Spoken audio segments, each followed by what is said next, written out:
Yo, how's it going, everyone? I hope you all are having a wonderful day. I'm A Mess, and in this video, I'm gonna tell you guys which anime from the summer 2023 lineup you should watch. Now, this season had a wide variety of shows, from throwbacks to the 2010 generic anime genre, to music-filled series, to shows that were so creepy, they will send a chill down your spine. And I'm gonna be using a tier list in order to help me organize these shows. And the tiers are gonna range from best of the season to do not watch, not worth it. Obviously, best of the season, the #1 show coming out this season. Make time to watch being the top tier coming out this season, which I'm only limiting to 4 series. That way the top 2 tier make up the top 5, and then after that we have high priority. It's not top tier, but it's still a really great anime. This tier I'm only limiting to 5 series, that way these 3 will make up the top 10. Then watch if you have time. These are good, not great shows. If you have some free time, they're worth the watch, but not ones I would highly recommend to go out of your way to see. Then low priority. These ones are like basic, they're average. Not one you really want to go out of your way to watch. It's just if you have the free time and you have nothing else to watch, feel free if it catches your interest.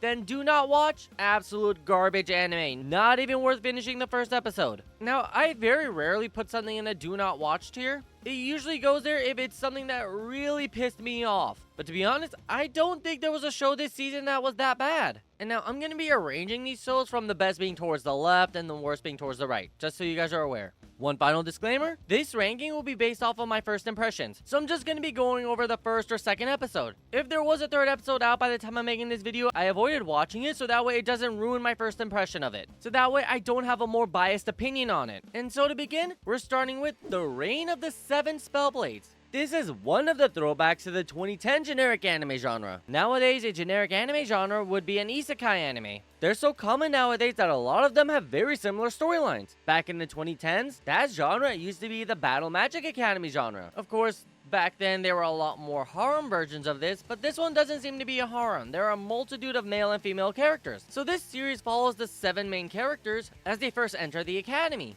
It does seem like they're all highly gifted in one area or another, but despite their skill set, this academy comes off as a very difficult and very risky school. Their entire motto is to advance magic to the point that their students could end up killing themselves because of it. So there is a sense of danger for these students. It is possible that they might not all make it to the end of the season, but as for now, only time will tell. Based off of first impressions, it's a pretty decent show. It's nothing like completely out there, nothing mind-blowing, nothing really shocking happened in the beginning of it. So for now, I'll put it as watch if you have time. It seems like a good show, it's just nothing that's going to be out of the ordinary or completely mind-blowing coming out of it. Next, Am I Actually the Strongest? So it follows a man as he gets reincarnated into another world, and he is born to 2 extraordinarily powerful parents. However, at first glance, he seems incredibly weak, to the point that his parents felt ashamed about having him and decided to ditch him in the middle of the woods. And then we learn that he is not weak at all. The goddess that resurrected him gave him so much power that it was immeasurable. And she also apparently forgot to give him an element. Since they couldn't properly measure his abilities, it comes up as him being completely weak and powerless. From there on, he ends up taming a demon wolf, then gets saved by a relative who then takes him in. From there on, the story progresses with him being extraordinary, but not being fully aware of his own power. His family members suspect something is up with him, but they don't know what's going on. So the dude is just trying to live his life as ordinarily as possible, and just be completely lazy shut-in that he used to be. But due to his insane power, he always gets roped into something or trying to save someone. Unfortunately, despite the incredibly hilarious premise, this seems like another generic isekai. So I'll put it as a watch if you have time. It's nothing special, but it's nothing bad either. Next, Ayaka. It follows an orphan boy who realizes he has living relatives who want to take him in. And then he's reunited with his childhood friend who he viewed as an older brother. He didn't recognize him at first because he seemed like just an ordinary random drunk, but he reveals to him that not only is he family, he was also trained by his father in the art of ley line mastery, which kind of seems like a spiritual power related to exorcism. So even though they're not called exorcists, that's pretty much what they are. And then we learn that the boy has incredible power but no control over it. So it seems like the series is gonna follow him as he comes into his own as an exorcist or a ley line master.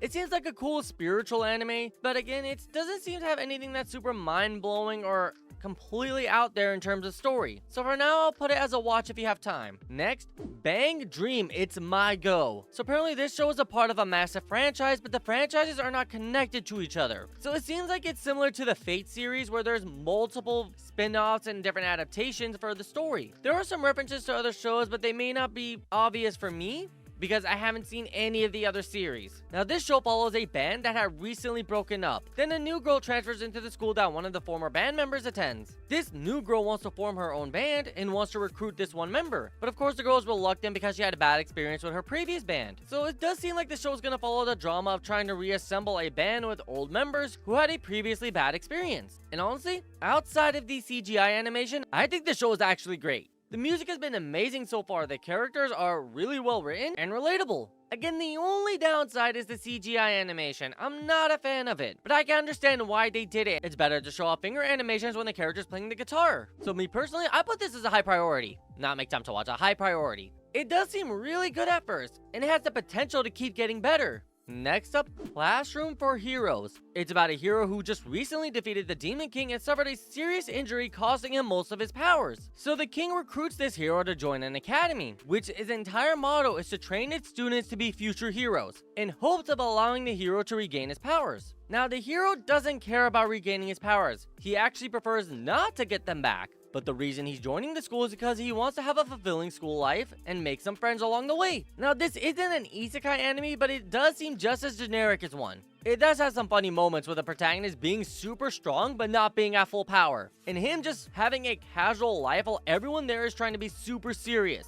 Especially since he befriends the hot-headed top of the class girl, who at first wants nothing to do with him because he's not serious about being a hero like everyone else, and then starts opening up to him after seeing how kind and caring he is. She was clearly starting to get lonely due to her troubled past, and the hero being strong enough to be able to handle her was something she greatly admired, and because of his influence, she gained the confidence and peace of mind she needed to allow herself to open up to other people. So I do believe the story is going to go down the line where he makes friends with the troubled kids and helping them with their problems. And of course, him being the all-powerful hero could pretty much do whatever he wants. Like, he literally broke into the school archive to learn information on this chick. And that's how he learned about her troubles and came up with a way to help her. And of course, the headmaster, who's also the king, cannot stop him because he's the one who invited him to the school and wants him to continue attending. So it is funny, but the story is nothing out there, so I will put this at the top of watch if you have time. It's nothing grand and spectacular, but it will definitely get a laugh out of you. That I can guarantee. Next, Dark Gatherings. This was by far the spookiest anime I have seen in a very long time. It's not outright scary to the point where I was like hiding in a corner too scared to look at the screen, but it gave me the chills while watching it. It's about a little girl hunting spirits, evil spirits, and then her tutor ends up being someone who naturally draws spirits to himself. So it's pretty much going to be her using him as bait to gather as many spirits as she can. And now the reason she's gathering all these spirits is because she wants to create a powerful spirit to help save her mother from an even more scary and more powerful spirit. Now the animation and sound effects for the evil spirits is what had me so freaked out. And of course the music just gave me the absolute EBGBs every time that melody drops with the scary noise, and it's just like, oh no, what's gonna happen next? I don't know, like this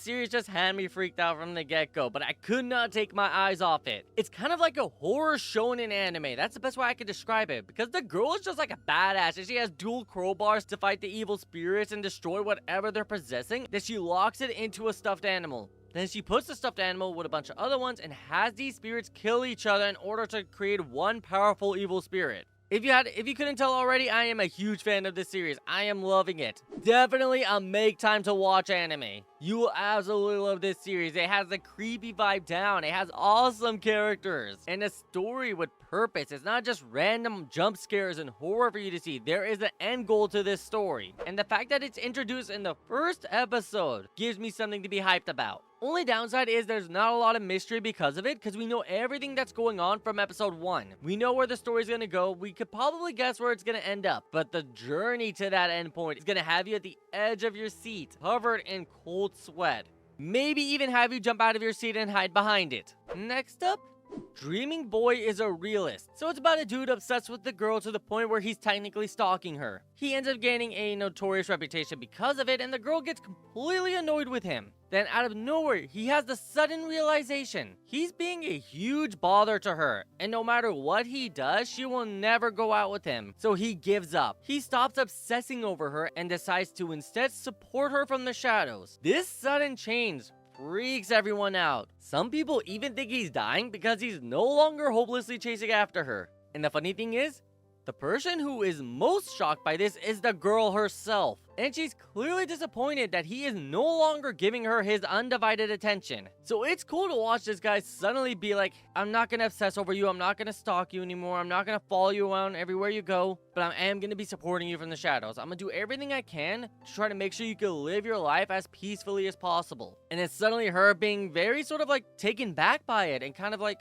depressed even. Like she's clearly sad he's not by her side anymore. But he hadn't noticed because he's trying to not completely obsess over her. And now that he's no longer obsessed over her, he's starting to notice other people's problems and helping them out with it. And so now that he's left her alone, he's gaining attention from other girls. And that's definitely going to lead to some drama down the line. And I'm very excited to see it. I would honestly definitely put this as a high priority. Probably the top of high priority. You know what? No. I'm putting this at make time to watch. I'm putting it at make time to watch for now. If there are other shows that I think are better, I'll move it back down to high priority, but for now, I'm keeping it as make time to watch. Next, the Gene of AI. So this is kind of like a cyberpunk-esque show. Not the genre, I'm talking about the anime, Cyberpunk Edgerunners. It's very similar to it, just minus the whole dystopian, corporal overlord stuff that was going on with that. It's more like modern times with people having robotic parts and implants, and a whole law revolving around them. And now this doctor, he helps people on a regular basis, but also is an underground doctor who works on illegal cases where patients broke the law and doing something that is now currently screwing them over. And because they got it doing something illegal, they can't go to a regular hospital or the police. They go to this guy who is an underground doctor willing to help people in these situations. Honestly, I think this is one of the more unique animes coming out this season. It does seem to have a very good dramatic storyline, but not as good as Cyberpunk Edgerunners, not even remotely close to that. So for me, I'd put this as a high priority still, regardless of it not being as good as Cyberpunk Edgerunners, but it's not good enough for me to put it in make time to watch. Next, the girl I like forgot her glasses. It's about a dude who's madly in love with the girl sitting next to him, and one day she forgot to bring her glasses to class. And because of that, she can't see jack shit. She has no idea which textbook she's holding, she has no idea what's going on in the class, and this guy sitting right next to her offers to help her out. And because she can't see, she's getting all up in his personal space. And frankly, he doesn't dislike it. So it leads to some comedic moments where she's just getting all up in his face, and he's like, I'm getting kind of embarrassed by this, but I don't know, I don't know what to do. And it's even funnier because she starts wearing contacts at the end of the first episode, but still gets up close into his face. So I'm assuming her not having glasses is no excuse for her not having personal boundaries. But it's a cute romantic anime. I have no complaints about it. I don't really see anything that's bad or disappointing with it.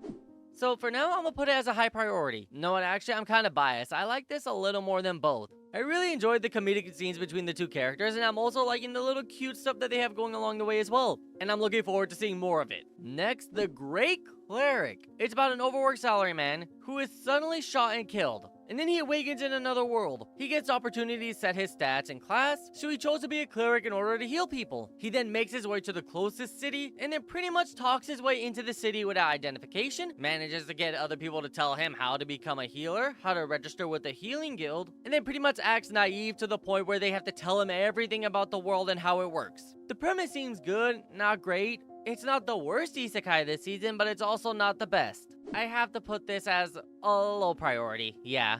It's good, not great, nothing I'd say go out of your way to watch. Even if you do have time, then I'm pretty sure there's going to be better shows coming out this season. It's to the point where I feel like halfway through the season, you would have already seen everything this world had to offer. Then they'll just throw in some random dramatic story point just to keep your attention. So I can't see this show getting better. Maybe in the future it might move up, but as of right now, it's right here at low priority. Next, Helck. It's the story about the human's legendary hero killing the Demon Lord. And so the demons host a tournament to find their new Demon Lord, and the hero enters that tournament. Yes, the legendary hero who's supposed to be humanity's savior is trying to become the Demon Lord in order to destroy humanity. This is by far the most hilarious premise I have seen in a very long time. The only other premise that I can even compare to this would be the legendary hero is dead, where the hero gets killed off and the guy who accidentally killed him now has to take his place. Although this series seems to have a lot less ecchi scenes compared to that one. What's even more shocking is that we learned that the human hero is actually a criminal who murdered his brother. And it was his brother who defeated the Demon King. So there's clearly a lot going on here with the hero wanting to kill humanity, having successfully killed his brother, possibly, because it's also implied that there's some sort of cult thing going on in the background. And the hero is somehow connected to that cult, but he got away from it, and that's why he kind of wants to destroy humanity. So I'm assuming the cult is the one who killed his brother and then put the bounty on his head. That's just what I'm assuming. But either way, this show is hilarious, has an amazing premise, amazing animation, and overall it's just a good time. Make time to watch this series. It's so good, I'm even willing to put it as best of the season, but I'm gonna say let's give it a moment, take a step back, take a breather from all the laughing I was having, and leave it here for now, because I genuinely still think that Dark Gatherings is an absolutely amazing show, and by the end of the day, it could be better than Helck, so that's why I'm leaving this as the top of Make Time to Watch for now. Helck could easily surpass it, but for now, we're leaving it like this. Next, Liar Liar.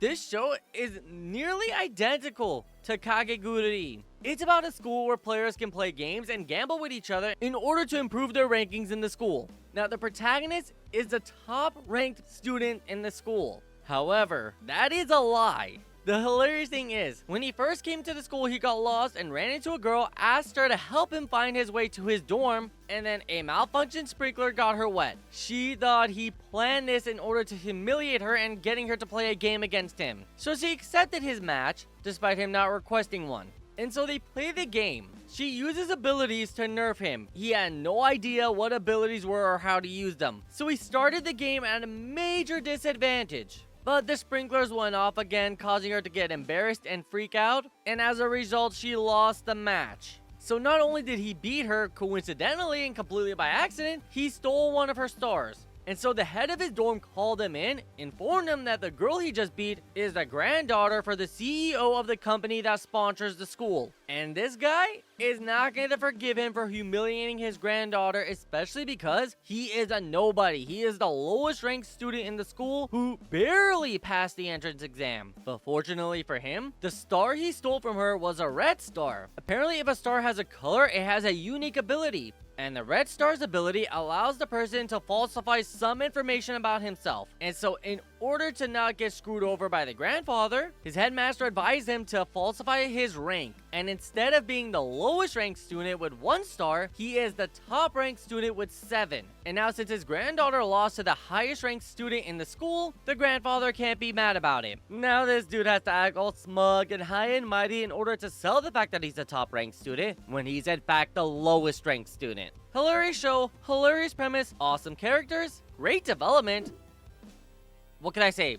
Make time to watch this series. It's definitely going to keep getting better and better with each episode. Next, Level 1 Demon Lord and 1 Room Hero. It's about a legendary hero who slayed the Demon Lord. Then 10 years later, the Demon Lord reincarnated early in a weaker body just to have a rematch against the hero, only to learn that the hero is now a bum. Apparently within that 10 years, the hero had numerous scandals with multiple women and drunken bar fights. He claims that these numerous affairs and allegations by the women are all false, and he barely knew even half of the women making these claims, and the bar fights were set up, just so people can either insult him, take him down a notch, or maybe even get some money out of him. Now the eager Demon Lord, who was willing and ready to have a rematch, now is taking care of the hero who's living alone and trying to whip him back into shape so he can have his greatest rival again. Honestly, the premise seems completely hilarious, but the story and animation are meh.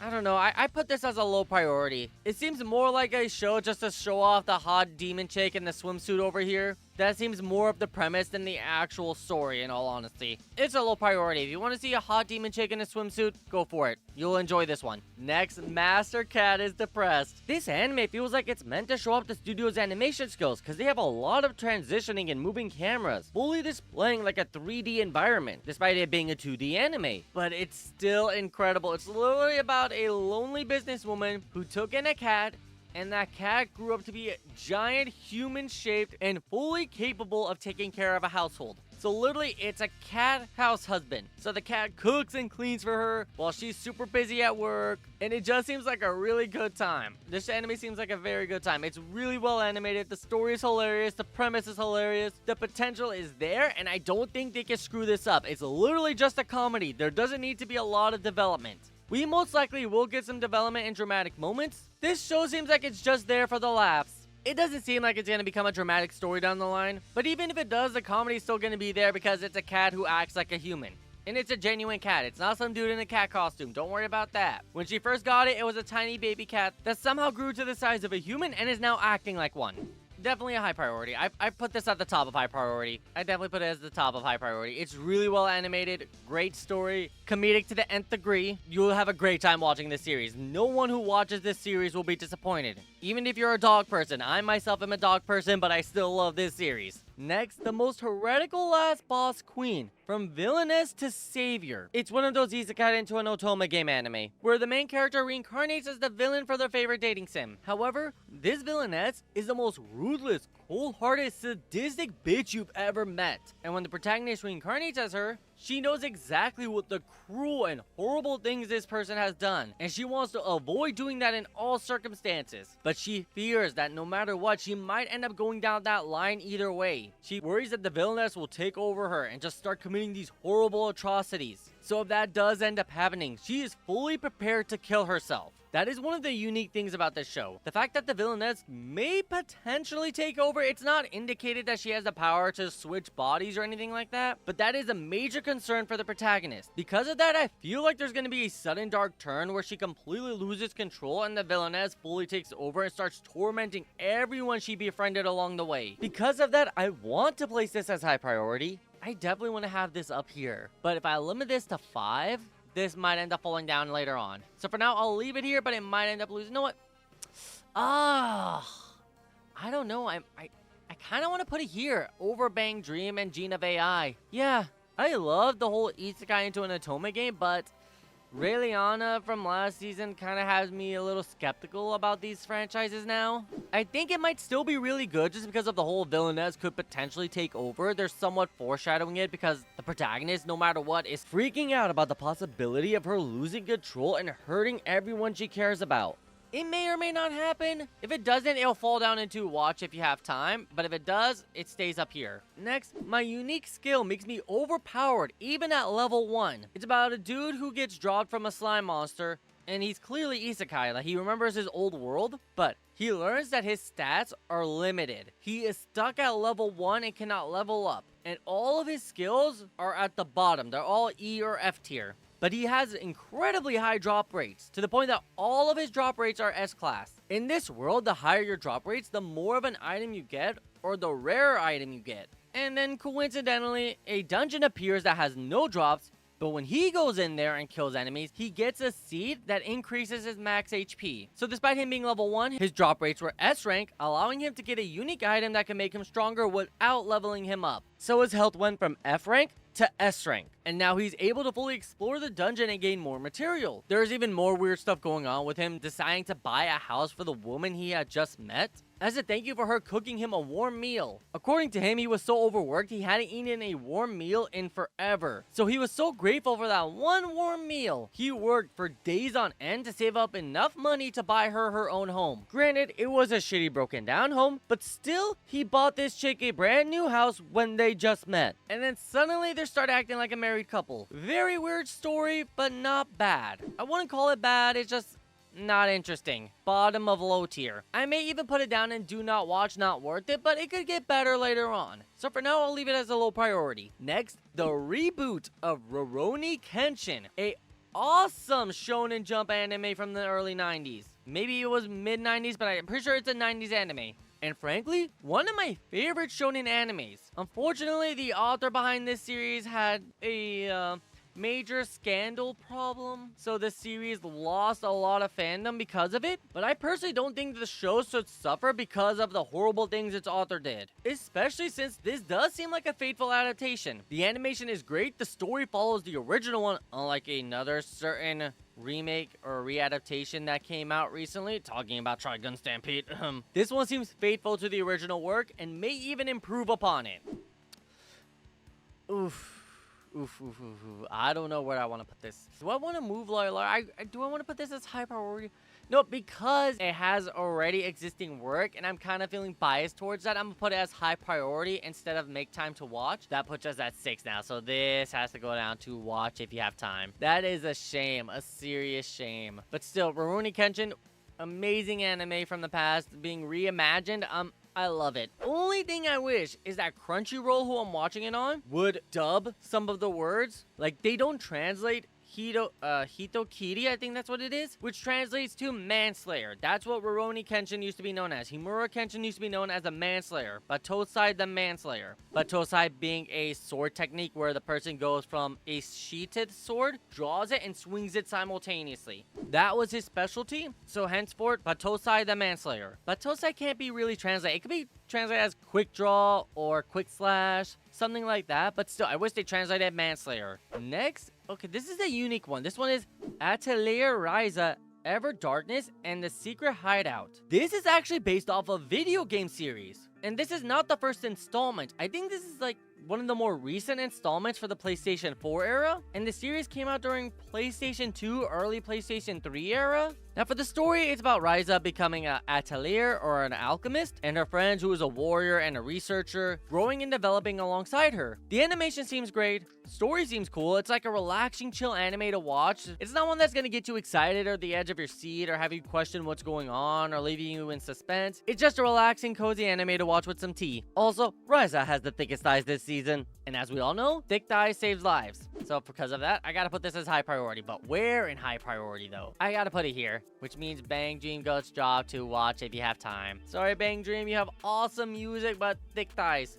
I gotta go with the thicky bricky first. Next, Saint Cecilia and Pastor Lawrence. Okay, this is a weird one. It's a romance between a saint and a pastor, but as we know, saints and pastors can't have romance between each other or even with other people. It's a comedy romance. It's not implying there's a forbidden romance between them, but it's more like the pastor is ignorant of the saint's feelings, and the saint is kind of like, she's lazy, she's not super noble, so when she's around him, whom she likes, she just shows her real self, like she's just all droopy and lying down. Then people show up, she suddenly sits up straight, speaks in kind, caring voice, and acts sort of like a motherly figure to the people. So it's funny for sure, but it's not like the best out there. I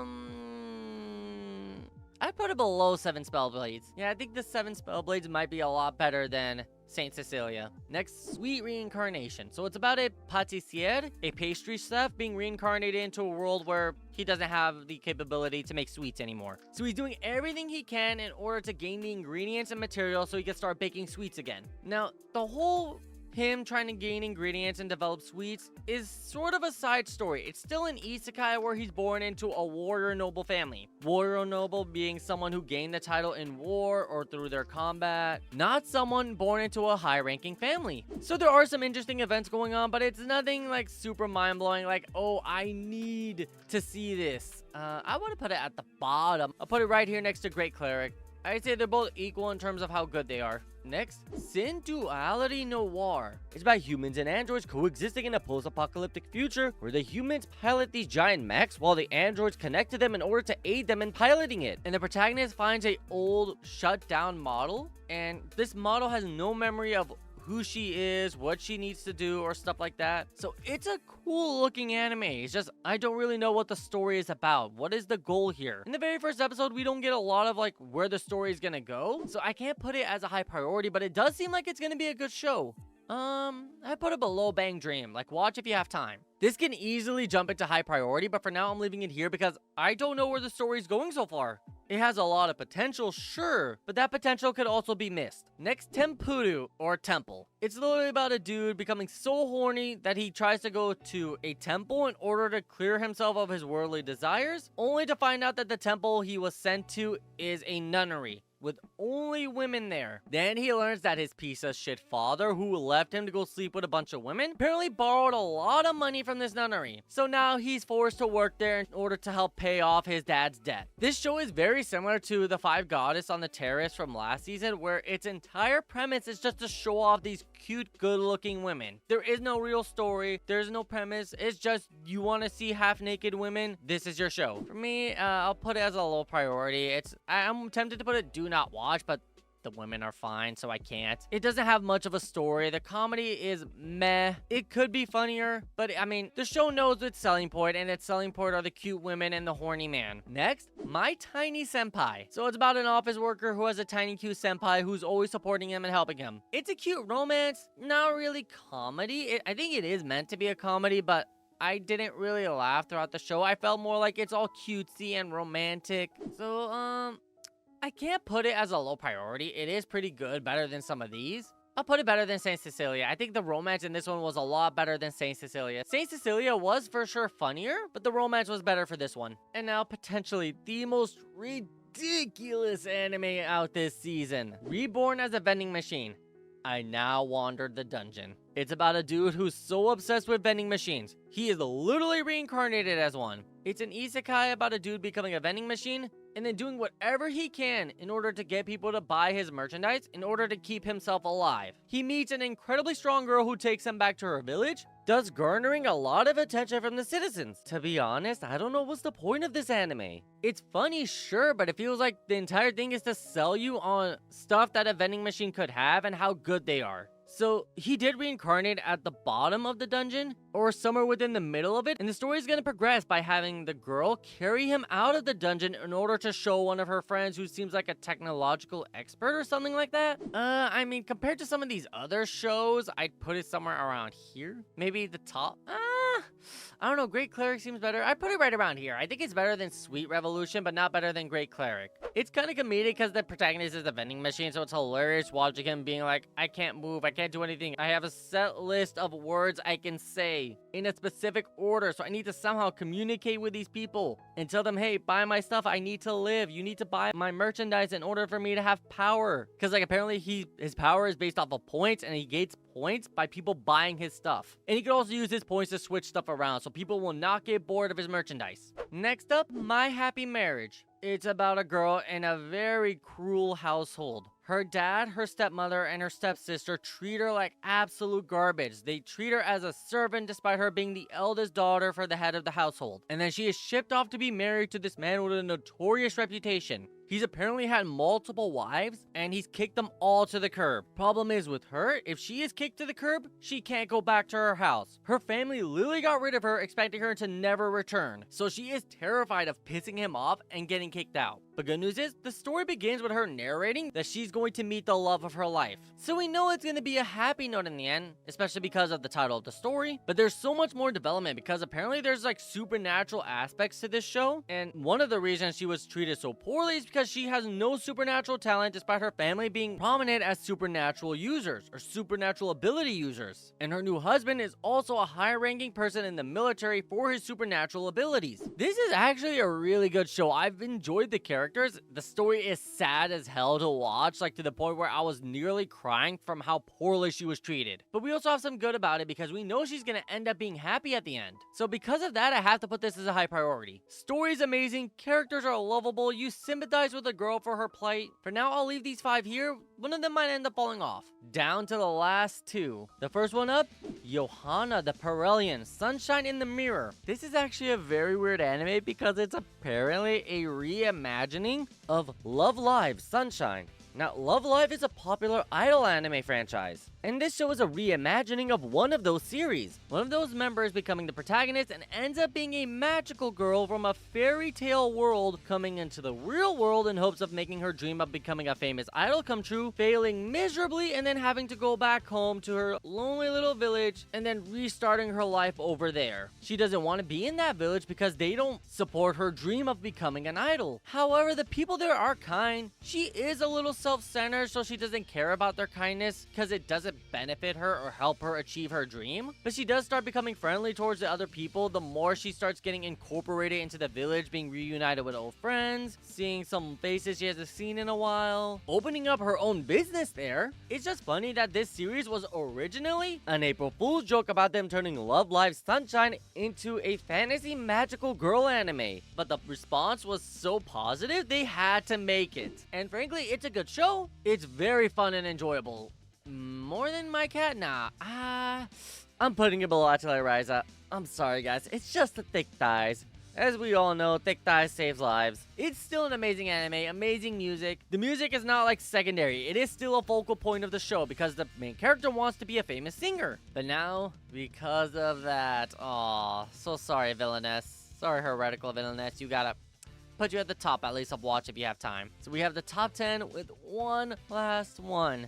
Zom 100. Bucket List of the Dead. It's a story about an overworked, exploited office worker who hates his job so much, but he cannot quit. He cannot bring himself to quit because that will put more pressure onto his co-workers because of the bullshit environment they are in. And just when he was thinking, oh, wouldn't it be nice to have a zombie apocalypse just so I don't have to go into work? And then the following morning, a zombie apocalypse breaks out. And he is so happy. He's running for his life, dodging zombies like, oh my god, I don't have to go to work today. Yes, thank God. Thank you for this zombie apocalypse. Millions of people are dead. One of my co-workers who I was secretly in love with is also dead. My annoying ass boss is dead and I got a chance to shove him out of a building, but yeah, zombie apocalypse, no more work. Everyone's dead, but I am happy. What am I gonna do today? I have a full bucket list of what I'm gonna do. Like, how badly of a work environment do you need to be and to want a zombie apocalypse to happen? Oh wait, we see it. Literally, the dude was forced to work morning till evening, then again work throughout the whole night without getting a chance to go home. This fool had to sleep in his office for 3 nights straight, working with lack of sleep, lack of energy, lack of food, while also being simultaneously bullied by his manager to the point where whatever he did, it was the wrong move. He was getting yelled at regardless. Frankly, I don't blame the dude for not wanting to work anymore and for being super excited that there was a zombie apocalypse. So now we're gonna see him fulfill his bucket list in this post-zombie apocalypse world. Hands down, the best show this season. So unfortunately, you gotta drop and you gotta drop. No. Shame. Which, I mean, yeah, so I don't know why I put this in Make Time to Watch, because it is the best of the season. It's a zombie anime. That is not an ecchi. I can actually say that. It's not an ecchi zombie anime. There wasn't a bunch of tits flopping around in the very first episode. For those of you who don't know why I'm saying that, it's because when the first zombie anime I saw was High School of the Dead, and that's literally what happened, just tits all over the place. If you want to know what High School of the Dead is about, just look up the anime opening on YouTube. That will literally show you the entire plot point of the show. Also, best thing about Zom 100, it's literally Zombieland the anime. If you haven't seen the Zombieland movie, you're missing out. Peak horror comedy. And this is an anime based off of that. Not literally, but it's reminiscent of it. And so, to conclude this list, best of the season, you have to watch no matter what, Zom 100. The next 4 shows you should watch behind that: Dark Gathering, Helck, Dreaming Boy Is A Realist, and My Happy Marriage. These are going to be the top 5 shows this season, hands down. Definitely shows you do not want to miss. After that, Liar Liar, Ruroni Kenshin, Master Cat is Depressed, Atelier Ryza, and Yohane The Parhelion. These are the top 10. The rest are like irrelevant. These are the ones you primarily want to focus on this season. If you don't have a lot of free time, just focus on Zomland 100. Or Zom 100. Sorry, I have Zombieland on the brain. And then after that, if you have the time, Dark Gathering and Helck come highly recommended. You will not be disappointed. But if you don't have the time, just Zom 100 should do you fine. That's going to be the best of the season, potentially best of the year. Yes, even better than Oshinokyo and Hell's Paradise. It has that potential. It could surpass both of them, honestly. I hate to say it because I loved Hell's Paradise and Oshinokyo, but I genuinely think this is combining the best of both worlds. Everything that was good about the both of them is in this series. The mystery of the zombies and where they came from, the goofiness of the protagonist, the drama of having everyone he cares for being dead, the fact that he doesn't care that they're dead, he is sad, but he has a whole bucket list now he wants to work on. This show is scary, funny, and dramatic. What more could we ask for? Oh shoot. You know what? I just realized I didn't include Undead Girl Murder Farce. Okay, let's quickly talk about that and rate it. It's about a dude who has yokai blood in him, and he becomes a yokai hunter. He has the capability to kill any yokai just by touching it. He ends up meeting a immortal girl whose severed head is in a birdcage. Apparently her head was severed by another yokai hunter. And now that she no longer has her body, she doesn't see the point of living as a severed head. But apparently this yokai hunter might know where her body is, because apparently the person who was controlling the yokai hunter is the same person who infused him with yokai blood in the first place, turning him into a half human, half yokai.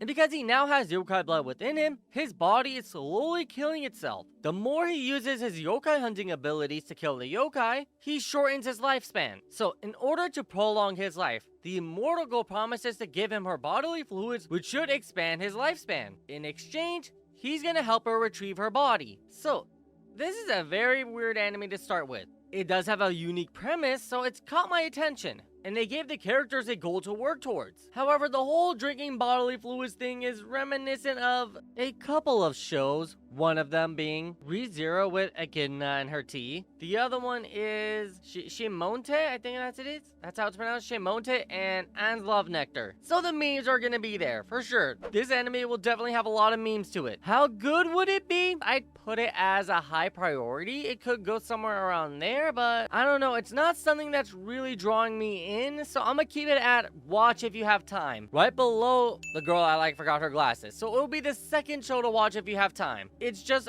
barely outside the top 10 for me. And with that, I'd like to thank you all so much for watching. I truly appreciate it. I look forward to seeing you in the next one, and remember to keep having fun. See ya!